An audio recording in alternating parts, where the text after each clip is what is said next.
assunto, porque eu acho que ele ajuda bastante vocês esclarecerem um pouco as ideias de vocês. Oi, Ju, seja bem-vinda. Tudo bem? Tudo jóia?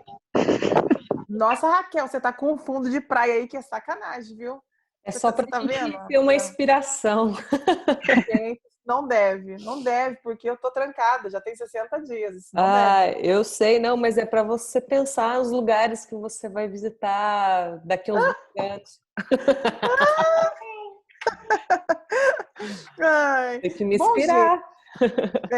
não, graças a Deus, né? Me inspire mesmo, porque é sempre bom ter uma inspiração. O tema de hoje que eu quero falar com vocês é sobre maturidade, né? É uma coisa bem interessante conversar sobre esse tema, porque a gente tem uma visão um pouco errônea do que é maturidade. Às vezes a gente pode pensar que maturidade tem a ver com os anos que as pessoas têm, né? Mas ela está muito mais ligada, não só à experiência que cada ser humano vive, como também o que ele tira, o que ele colhe de cada experiência que ele tem. Então, tem pessoas que passam por situações muito difíceis na vida e, ao invés de amadurecer, o que acontece é que elas retroagem. Na verdade, elas regridem. Então, existem pessoas que, perante as experiências, elas aprendem com aquilo, e elas evoluem como ser humano dentro daquela experiência. E existem aqueles que regridem. E tem aquele que não regride e não vai para frente nem para trás e fica ali, né? Então, a condição, mas como é que cada um trabalha com isso? Por que umas pessoas progridem, outras não progridem? Porque isso tem a ver com o nível de consciência de cada um. Então, quando a gente está falando de maturidade, nós estamos falando também, consequentemente, a gente está falando de a forma como você vê, o nível de consciência que você tem do seu papel em vida, do seu papel como ser humano, que não tem nada a ver com a criação que deram a você, ou com qualquer outra coisa que possa ser que você tenha recebido. Para a gente falar de maturidade, a gente não pode falar, maturidade emocional, a gente não pode falar só de uma teoria ou psicológica, ou filosófica, ou, anyway, qualquer tipo de outro caminho. A gente tem que falar também a respeito de espiritualidade, porque o que a gente chega a entender ao longo do tempo, em todos os estudos que a gente faz, é que as pessoas que não desenvolvem o lado espiritual delas, e quando eu falo espiritual, eu não estou falando de ser espírita, ser católico, ou ser isso, ou ser aquilo, mas desenvolvem a crença em algo que seja superior ou um propósito maior, divino, uma divindade. É muito difícil que elas amadureçam, porque elas não têm um porquê, né? É bom, se a vida acaba aqui, as coisas acontecem só aqui mesmo, por qual motivo eu deveria amadurecer ou mudar algum tipo de atitude, uma vez que isso não me serve de nada, todo mundo vai morrer mesmo, acabou aqui, pronto, né? Então, a crença espiritual, ela vai começar a ter também uma raiz voltada à questão da espiritualidade. Então, essa questão de mente e espírito, ela vai ser importante num processo de maturidade, né? Então, quais são os sinais que uma pessoa tem, que eu anotei para vocês, que eu acho importante, para a gente entender se a pessoa... eu vou colocar os sinais que a gente percebe a imaturidade emocional. E vocês, entendendo o que seria a imaturidade, vocês vão entender o que é a maturidade. Então, um dos sinais que eu acho que é importante, a pessoa é fechada para a mudança. Ela vai te dar explicações do tipo, eu sou assim mesmo. Então, isso já é um sinal de imaturidade. Porque a pessoa que ela é madura, emocionalmente, ela está sempre aberta para descobrir algo novo, conhecer algo novo, entender algo novo. E, por consequência, como ela está aberta para isso, ela vai evoluindo, porque ela vai cada vez, o universo vai mandando novos desafios e novas conexões, e ela vai aprendendo mais. Então, ela é fechada para mudança. E não é só fechada a mudança, como ela também aceita a história de vida com um tipo de convicção. Ah, eu sou assim porque o meu pai me batia muito. Eu sou assim porque a minha mãe bebia. Eu sou assim porque... Então, ela cria as muletas para justificar, inclusive, o porquê que ela não é aberta à mudança, né? Por que ela está estagnada ali? Então, essa percepção de não estar aberta à mudança é uma das percepções que diagnosticam, que mostram para a gente a imaturidade dela. A história de eu preciso de alguém ou não preciso de ninguém também vai passar para a gente a visão da imaturidade. Eu sempre preciso de alguém para fazer alguma coisa, ou eu não preciso de ninguém. Eu não sei fazer nada sozinho, ou eu não sei fazer nada com alguém. Eu sou sempre autossuficiente. Então, essa polaridade extremista, que é não preciso de ninguém ou preciso de todo mundo, não sou ninguém sem ninguém, sem as pessoas, essa polaridade extremista, ela leva a crer que as pessoas não têm uma maturidade. Então, eu só vou para academia se eu tenho uma amiga que vai comigo. Eu só vou no cinema se eu tenho uma companhia, né? Eu não vou assistir esse filme porque meus amigos não gostam desse filme, eu também não vou lá assistir sozinho. Então, essa coisa do preciso de todo mundo, ou não preciso de ninguém, sou autossuficiente demais, ela dá a conexão da imaturidade. Porque a maturidade ela vai mostrando para você que não é que você precise das pessoas, mas que é muito prazeroso poder dividir a vida com as pessoas. Porém, o fato delas não estarem não significa que você vai deixar de fazer ou deixar de viver. Então, você consegue encontrar essa linha de equilíbrio, de entender o valor de cada pessoa na sua vida, mas ao mesmo tempo poder, inclusive, vivenciar momentos felizes, bons, sem elas, tá? A referência do amor e do ódio, que é a cisão, né? Isso também a gente percebe muito em sessão de terapia, quando a gente começa a conversar com o paciente, e aí ele refere-se aos objetos externos, né? As coisas externas, sempre com um processo de cisão. Ou eu amo ou eu odeio. Ele é extremista no amor e no ódio. Então, esse fulano é bom e esse fulano é mal. Existe uma divisão muito clara entre o bom e o mal, o ruim, o belo e o feio. Existe uma divisão muito clara disso. E quando a pessoa tem essa cisão, esse julgamento, essa crítica do amor, do ódio, esses discursos de amor e ódio muito efervescente, dá para perceber que ela não tem maturidade emocional. Eu não entro em discursos políticos, eu não entro em discursos religiosos, por quê? Porque a gente percebe que os discursos políticos e religiosos, eles têm muito mais a ver com os conteúdos internos de cada um do que propriamente dito como referência àquilo que se está discutindo, né? Até porque vocês hão de convir comigo que não importa o que a gente discuta, nós somos aqui, por exemplo, 5 pessoas, 10 pessoas, em função de um universo de 7 bilhões de pessoas. Então, a gente não tem muito ferramenta, por mais que a gente tenha convicções diferentes também, a gente não tem muito o que fazer em função de algumas coisas, né? E aí depois, lá na frente, quando for na live, nós vamos falar sobre essas coisas que nós não temos controle, como é que a gente lida com elas, né? Então, essa cisão, esse julgamento, esse amor e esse ódio, né? Eu sou apaixonada pelo presidente, ou eu odeio o presidente. Essa cisão simboliza a imaturidade, porque a gente vai entender sempre na vida, com a maturidade, você vai entendendo que o bom também é mal, e que o mal também é bom. E que não existe essa cisão de só bom ou só ruim. Eu sou uma pessoa muito boa, mas eu tenho um lado muito ruim. Vocês têm um lado muito bacana em vocês, mas vocês também têm um lado muito ruim. E assim, a vida, nós temos completamente, somos dotados de virtudes e de defeitos, ou seja, não existe a cisão do ser sempre bom. Eu conheço pessoas que eram traficantes de favela e tal, e que cuidavam da mãe muito melhor do que o outro que era super honesto e íntegro. Então, as pessoas têm essas virtudes e os defeitos, elas não são compostas de uma única polaridade. Então, essa cisão simboliza que a gente não tem a maturidade emocional, né?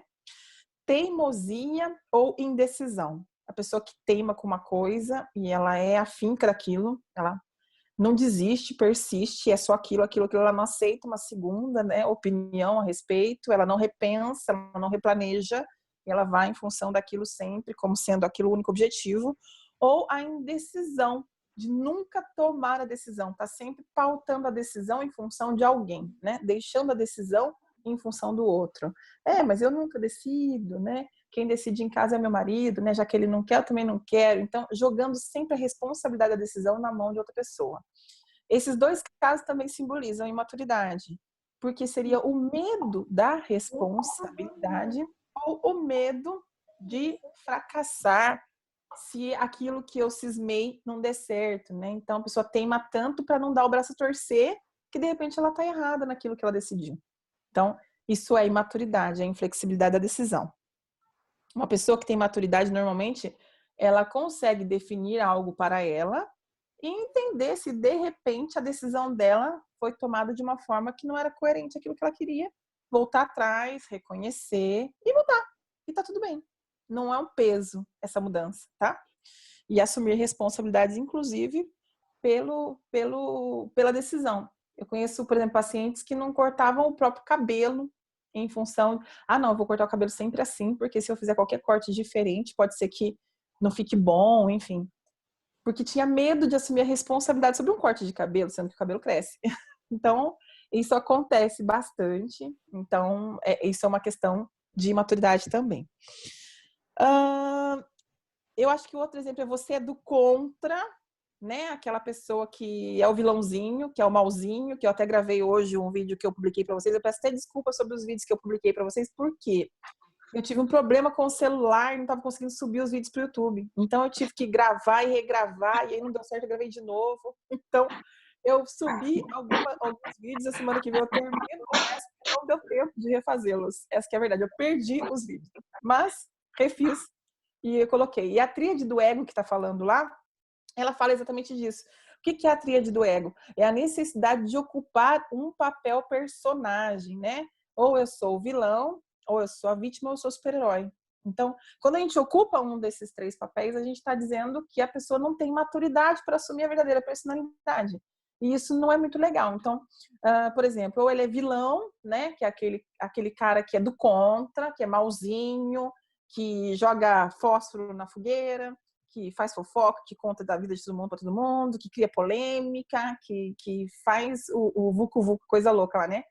Ou ele é super-herói que resgata a vítima, né? Aquele que vai lá e fala, você não vai falar assim da minha amiga, eu vou enfrentar você, que é o herói, que é aquela necessidade de proteger os frascos e os comprimidos, aquelas pessoas que têm menos condição de ação, e a vítima, que é, eu sou uma coitada, as pessoas fazem de mim o que quiser, eu nunca tenho vez, né? Todo mundo me rejeita, todo mundo se aproveita de mim, essas coisas desse tipo. Então, quando você ocupa esses três papéis que a gente pode observar na sociedade, até vocês mesmos observando no dia a dia de vocês, é muito comum que isso aconteça.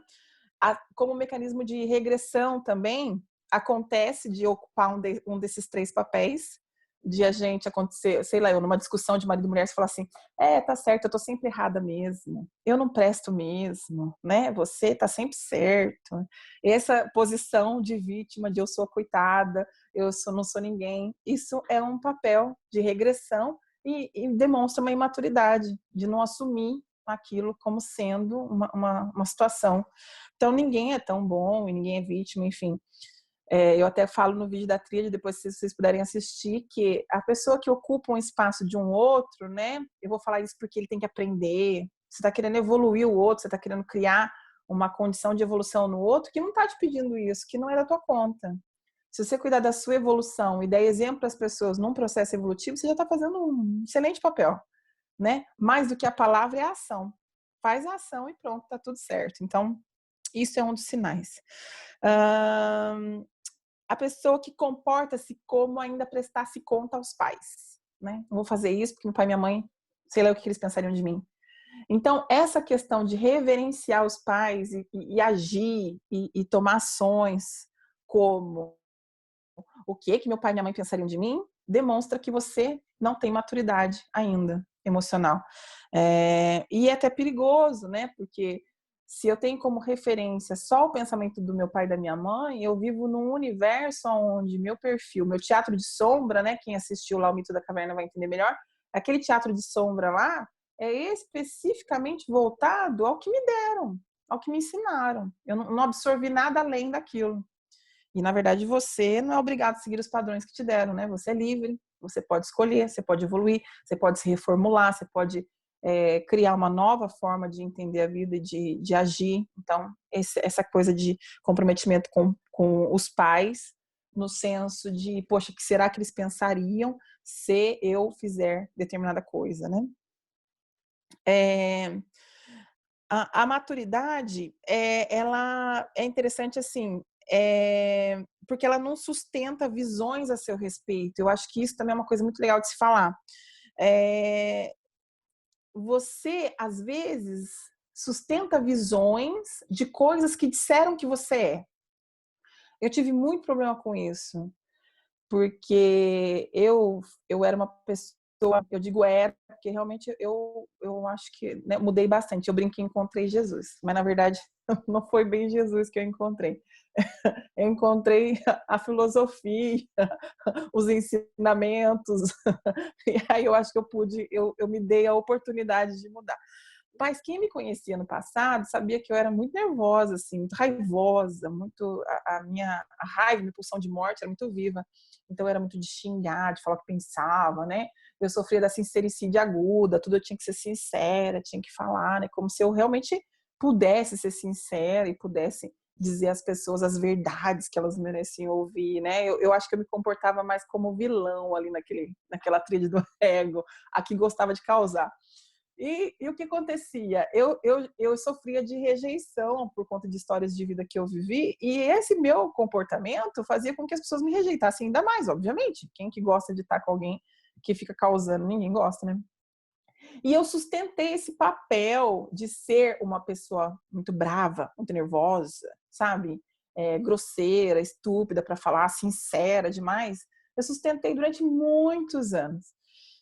E até que eu cheguei à conclusão de que, primeiro, eu não era aquilo, e segundo, eu não gostava de ser aquilo também. Tipo, eu fiquei sustentando aquela carapuça que me colocaram, tipo aquela carapuça que se serviu vista.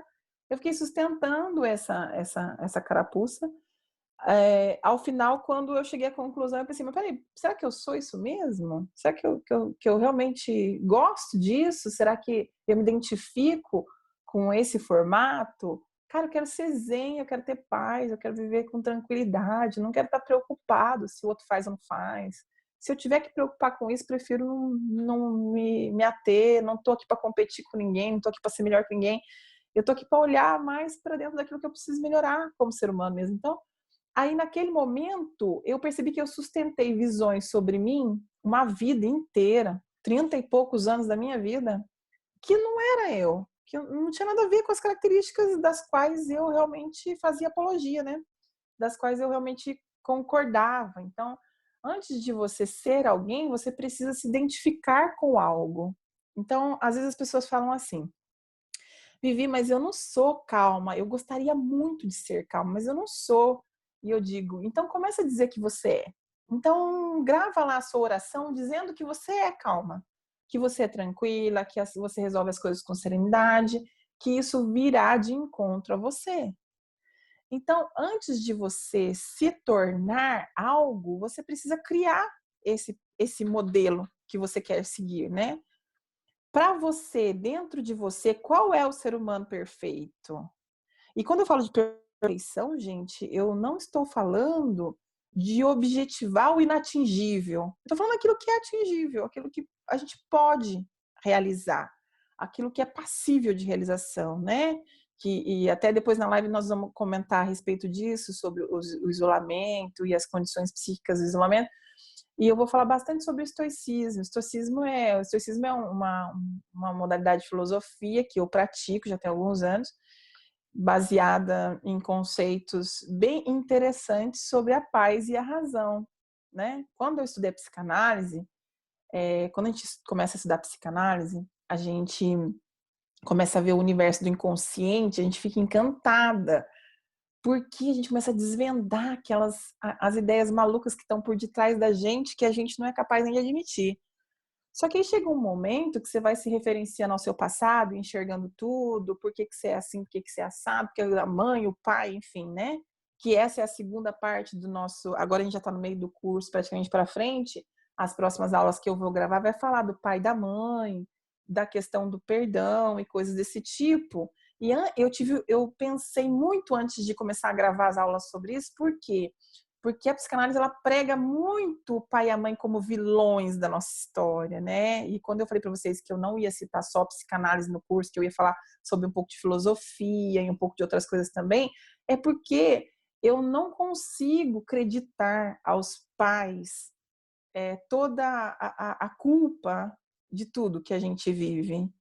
Porque acho que também não seria o modelo ideal, porque eu acho que todo ser humano precisa do culpado. E quando a gente permite que ele crie esse biotipo do culpado, ele tira de si próprio a responsabilidade, passa a responsabilidade para alguém que não é ele, né? Então ele passa assim: ah, mas eu sou assim porque meu pai, eu sou assim por causa da minha mãe, porque o meu irmão, né? Porque eu sofri alguma coisa na minha vida, porque me bateram muito, me espancaram, enfim.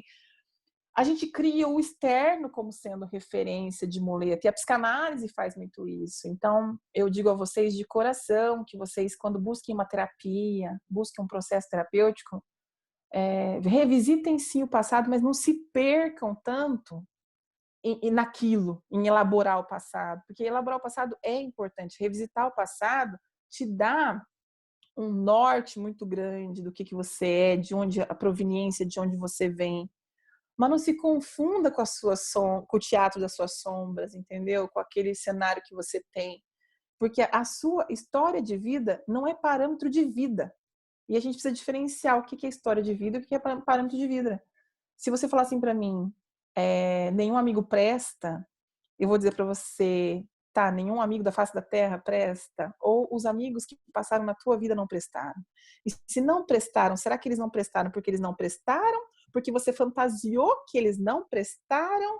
Ou porque você agiu com eles de uma forma a eles não prestarem? Então tem uma série de condições que a gente emite para a nossa vida, trazendo para a gente aquilo que a gente tem resistência, aquilo que a gente não concorda, né? Eu tenho pessoas, por exemplo, que casaram e falam assim, ah, mas homem não presta mesmo. Mas peraí, todo homem não presta? É verdade mesmo que nenhum homem presta? A gente vai generalizar esse ponto? Nenhum homem na face da terra presta? Então, essas generalizações, esse jeito que a gente tem de generalizar coisa, colocar tudo na mesma bacia, isso, de acordo com Platão, ele falaria de doxa, né? É um doxa. O doxa é o acontecimento que você viveu dentro do seu prisma, do seu olhar, do que você lê.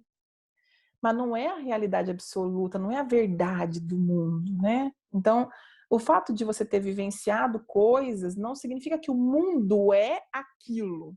Significa que o seu mundo se tornou aquilo porque você não tinha condição ainda de enxergar além, de expandir a sua consciência. E a psicanálise, ela se fecha muito a isso, a esse núcleo.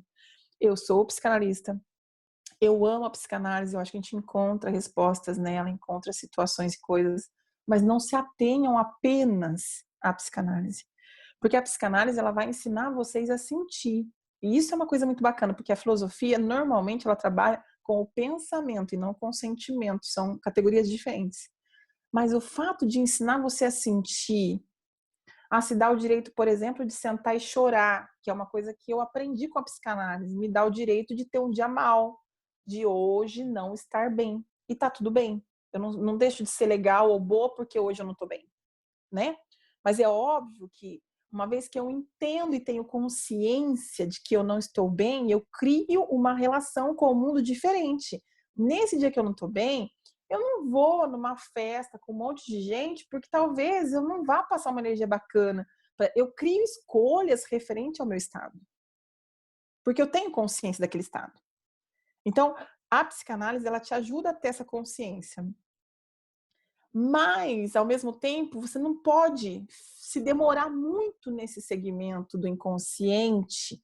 Você precisa aprender a ler o inconsciente, mas entender que a ação não é tomada no inconsciente, que a decisão, que o comportamento gerado, que a sua atitude não é tomada no inconsciente, ela é tomada na parte comportamental, que é no pensamento. E dando um exemplo básico para vocês, né?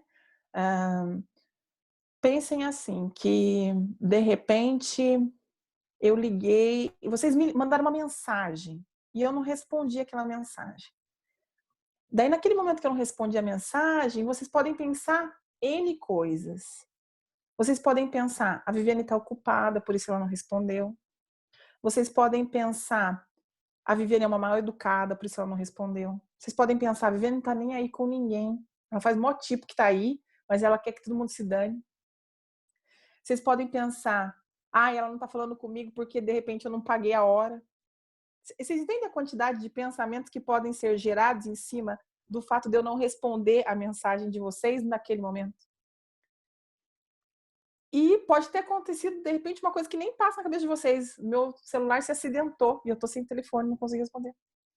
Então, aquilo ali que vocês gerarem, aquela leitura que vocês estão fazendo naquele momento, que tem muito a ver com o conteúdo que vocês já carregam dentro de vocês, vai criar em vocês um sentimento de raiva, de tristeza, de dor, de rejeição, enfim, não importa, mas vai gerar um sentimento. E aquele sentimento que gerou em vocês vai gerar uma ação. Uma ação do tipo, vou sair dos grupos da Viviane, vou falar mal para todas as minhas amigas que gostam da Viviane. Vai gerar uma ação. Uma ação pautada numa leitura que vocês fizeram dentro de uma coisa que pode ser extremamente fantasiosa. Então, o que acontece é que a tomada de ação, a atitude que a gente tem, ela não é gerada pelo sentimento, ela é gerada pelo pensamento. E é por isso que a gente diz que a gente precisa modelar os pensamentos. E a psicanálise não trabalha com essa modelagem de pensamento. Quem trabalha com isso é a terapia cognitiva comportamental. A filosofia trabalha bastante com isso. Então, tanto o TCC, que é terapia cognitiva comportamental, quanto a filosofia trabalha na modelagem dos pensamentos. E isso, quando a gente se forma em psicanálise, a gente não entende muito por que o paciente tem total consciência que ele está fazendo aquilo e ele não muda, criatura. Eu tinha isso, entendeu? Eu pensava, gente, mas o carinha sabe que ele não pode fazer isso, que ele tá errado, né? Isso aqui, por que ele não muda?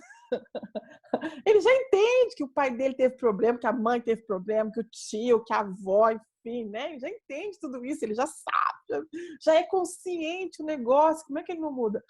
Ele não muda porque a decisão da mudança não está atrelado ao acontecimento, né? As pessoas falam assim, eu não consigo perdoar. Meu filho, não é verdade que você não consegue perdoar. É verdade que você não quer perdoar. Você quer estar preso ali naquele negócio, entendeu? Você quer aquele urso de pelúcia para você carregar. Você gosta do urso de pelúcia, né? Você gosta de dizer, eu não vou perdoar porque ele fez mal para mim e ele vai pagar o preço. Porque quando eu não perdoo, é sinal que ele vai sofrer, porque ele não merece o meu perdão. Aí, aquela prisão gera em você uma total imaturidade. Uma pessoa que diz para mim, eu não perdoo, eu digo, não tem maturidade. Porque se tivesse maturidade, ela ia ter o equilíbrio. Ela ia ter sensatez de entender que o perdão que ela está dando vai libertar lá, não é libertar o outro. Porque a conta do outro é do outro, não é minha. Não tem nada a ver com isso. A conta do outro é um processo do outro. Mas quando eu não perdoo, eu crio um mecanismo de defesa chamado fixação. E o que é a fixação, se não o meu pensamento gerado o tempo todo ali naquela luz, né? É eu pesquisando a pessoa no Facebook, olhando as redes sociais. É a fixação naquele lá, né? Porque eu não perdoo, então eu me desligo. Então, a maturidade, ela vem do equilíbrio, da sensatez da gente decidir as coisas. E depois da maturidade entra um processo de sabedoria. A sabedoria já é a prática da maturidade. Então, à medida que vocês vão praticando a maturidade, vocês vão tendo mais sabedoria, que é a experiência, a coleta de frutos das ações que vocês escolheram. Porque a maturidade, ela é escolha. Não tem essa, o fulano é imaturo, o ciclano é maduro. Não, é escolha. O que você escolhe? Né? O que você vai viver? Como é que você vai viver? Entendem isso? Eu vou abrir o microfone para vocês perguntarem se vocês têm dúvida, tá bom? Você abre para mim, Raquel? Tá aberto? Vocês têm dúvidas? Vocês querem perguntar alguma coisa? Vocês entenderam o que eu expliquei a respeito disso?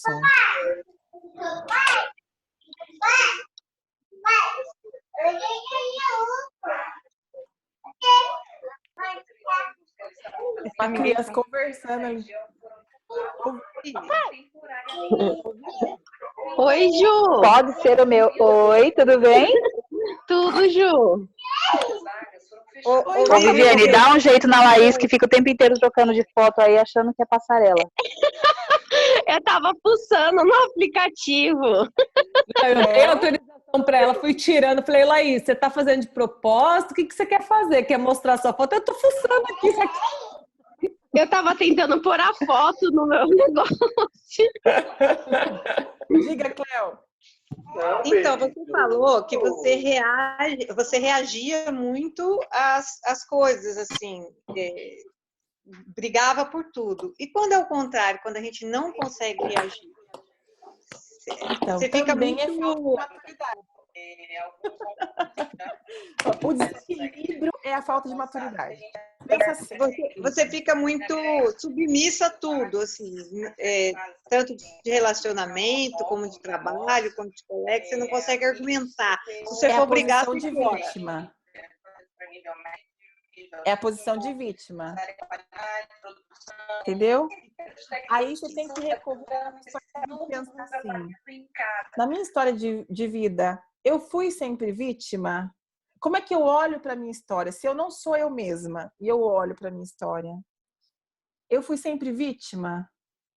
E se eu fui sempre vítima na minha história, eu fui uma criança que me deixavam de lado, ninguém me dava atenção, ninguém estava nem aí. Se eu fui sempre vítima, por exemplo, agora a pergunta que não quer calar, ok, eu fui. O que eu quero ser agora? Porque o agora é uma decisão. E esta decisão tem que ser pautada numa filosofia. Por isso que eu falo muito da filosofia, porque eu acho que pautar numa filosofia, pautar numa carta, num modelo. Mas às vezes não depende só da vontade da gente. Isso, então tem que tratar isso para a gente ter essa força de se impor, de impor as vontades, os pensamentos. A gente tem que tratar, então. Na verdade, depende só da sua vontade. Só depende da sua vontade, da sua decisão. Falta não depende força para isso. Mais nada. Só depende da decisão de começar a fazer. Quando você começar a fazer e perder o medo das consequências disso, perder o medo de não ser aceito, o medo das pessoas não gostarem de você, o medo de ficar sozinho. Quando você começar a colocar para fora e a praticar, você vai começar a modelar isso e vai entender que o principal da vida toda é você respeitar você mesmo. Porque o mundo não vai respeitar você senão pela regra que você coloca.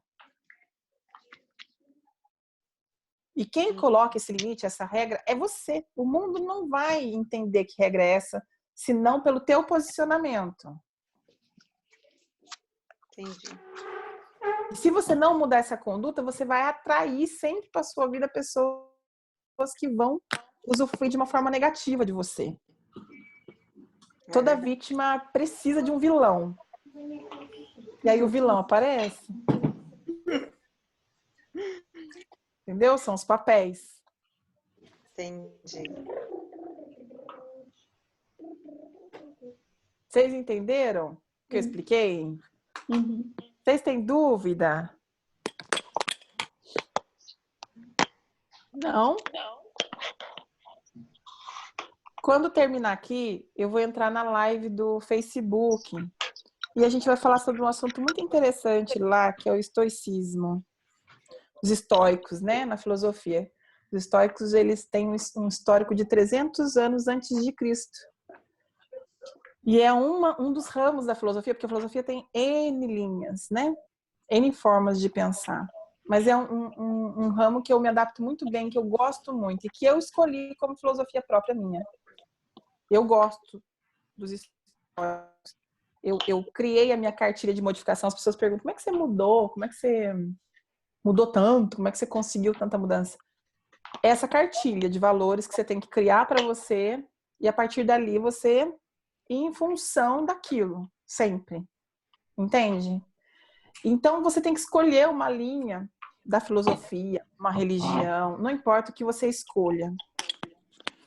Que você siga e que tenha a ver com os seus valores, com a forma como você vê o mundo, o que mais se aproxima da forma como você vê o mundo. Tá? É muito importante para essa segunda fase, que é onde vocês vão trabalhar o pai, a mãe, os perdões, a cura da criança interior, você entender esse modelo. E criar esse modelo, essa identidade, para a partir dali seguir aquilo, sabe? Tipo assim, o que eu quero ser quando crescer é aquilo. Ter aquilo como meta de desenvolvimento e de crescimento. Ah, mas Vivi, você é sempre aquilo? Não, longe disso. Eu tô muito longe de ser uma estoica. Na verdade, eu erro bastante. Mas eu tenho esse norte. E até quando eu erro, eu sei que eu errei. Porque tá ali. Tá claro pra mim, entendeu? E isso não tem a ver com o seu passado, com a sua história de vida ou com o que fizeram com você. Não, absolutamente nada a ver. Tá bom? Dúvida disso que eu expliquei? Sobre a maturidade? Alguém quer fazer alguma pergunta? Ouvi, eu até anotei aqui, na hora que você falou da maturidade, referencial aos pais. Eu me pego muito pensando ainda, adulta, com quase 40 anos, às vezes eu vou tomar alguma atitude e eu falo, nossa, mas o que meu pai vai pensar? Ah, se minha mãe tivesse viva, como ela ia me julgar? Então, não deixa de ser uma falta de maturidade isso? Daí eu vou dizer para você que você precisa ler sobre o mito do Anel de Giges. Já ouviu falar? Não. Anel de Giges? Foi o mito que foi desenvolvido a partir desse mito, desenvolveram aquele anel, como que diz? Aquele filme, O Senhor dos Anéis. Senhor dos Anéis. Isso, foi desenvolvido pelo mito do Anel de Giges. Que diz que uma pessoa tinha, não sei se eu vou conseguir contar aqui do Anel de Giges, porque tem 2 minutos, mas vou tentar. Um pastor que era Giges, que tinha muitas virtudes, muito honesto, muito justo, encontrou enterrado em terra um anel, colocou esse anel no dedo e percebeu que ao girar o anel ele se tornava invisível. E aí esse pastor começou a cometer crimes. Ele via as mulheres peladas, ele roubava coisas, ele pegava peça em pessoas. Porque a partir do poder do anel se torná-lo invisível, ele pôde ser quem ele verdadeiramente era, sem a virtude. E então a pergunta que eu te faço é como se os seus pais fosse a ausência do Anel de Giges. Se você tem virtudes em função de mostrá-las, contemplá-las a alguém, é porque você não conquistou essas virtudes. Eu quero saber quem é você com o Anel de Giges na mão. No invisível. Sem pai, sem mãe, sem ninguém. Entendeu? Entendi. Essa é a parte complicada. É a gente ser virtuoso no invisível. Com o Anel de Giges na mão. Praticar a virtude quando as pessoas enxergam, ela é muito fácil.